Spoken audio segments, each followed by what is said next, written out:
Bismillahirrahmanirrahim. Assalamualaikum warahmatullahi wabarakatuh.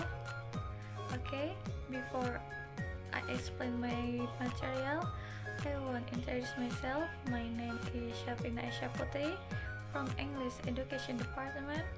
I want to bring language and linguistic material. Okay, now I will explain you about the language. Language is system arbitrary vocal symbol. So now I will explain you about the vocal symbol first. Vocal symbol comes from three parts. The first, reference; the second, concept; and the third, rule or sound or human vocal. Okay, I'm sorry, I will explain you by Indonesian language. Reference, the meaning is sumber.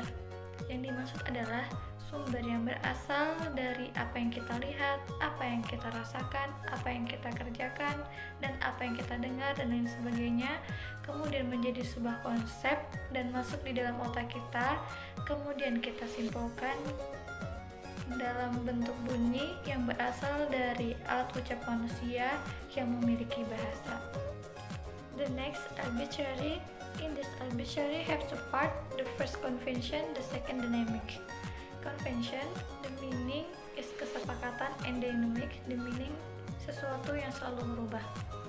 Maksudnya adalah bahasa itu pasti. Jadi bahasa pasti sudah memiliki kesepakatan. Contohnya seperti bahasa-bahasa daerah di Indonesia yang telah disepakati oleh negara Indonesia. Dan juga bahasa ini selalu berubah-ubah dan selalu berkembang sesuai zamannya. The next, system. System divided into two parts, structure and organized. Yang dimaksud adalah bahasa itu selalu jelas dan terstruktur. Jika tidak jelas dan tidak terstruktur, berarti tidak bisa dikatakan sebuah sistem. The next, the nature of language. According to experts, the language have many characteristics. Are: language is a system, language is arbitrary, language is meaningful, symbol language, sound, conventional, unique, universal, productive, various, dynamic, and human. The first, language is a system. The meaning, bahasa adalah sistem.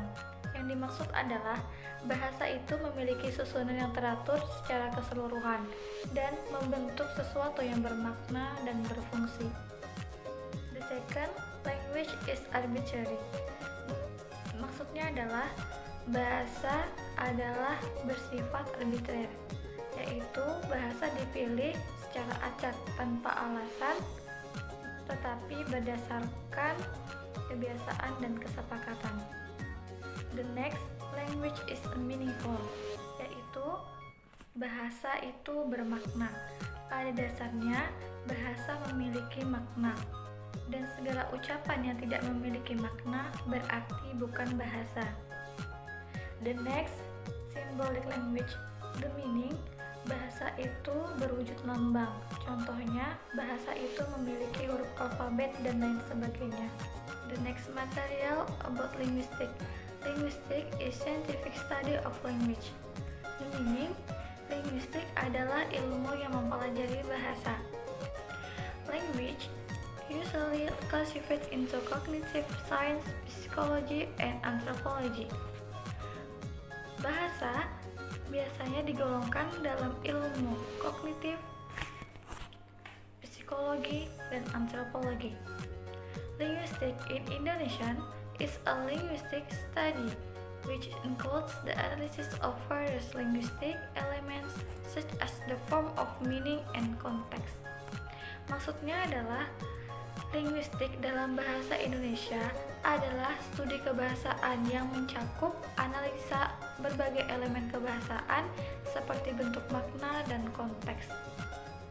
In general, linguistic examines the characteristic of language as a whole and universally. Maksudnya adalah secara umum, linguistik mengkaji karakteristik bahasa secara keseluruhan dan universal. And linguistic divided into two parts, the first macrolinguistic and the second microlinguistic.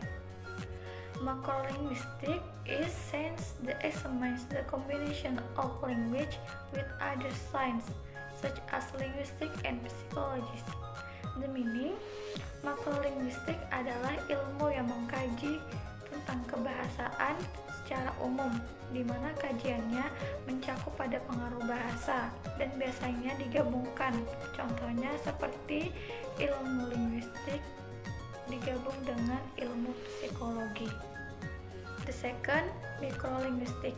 Microlinguistic is science that studies the nature of language, naturally which includes various elements in a language. Maksudnya adalah mikrolinguistik adalah ilmu yang mengkaji tentang sifat bahasa secara alamiah sebagai suatu produk kebudayaan yang mencakup sebagai unsur-unsur dalam suatu bahasa. Okay, maybe just this what I able to you all. If you found me some mistake, I hope forgive me. See you next time. And last, I see you. Assalamualaikum warahmatullahi wabarakatuh.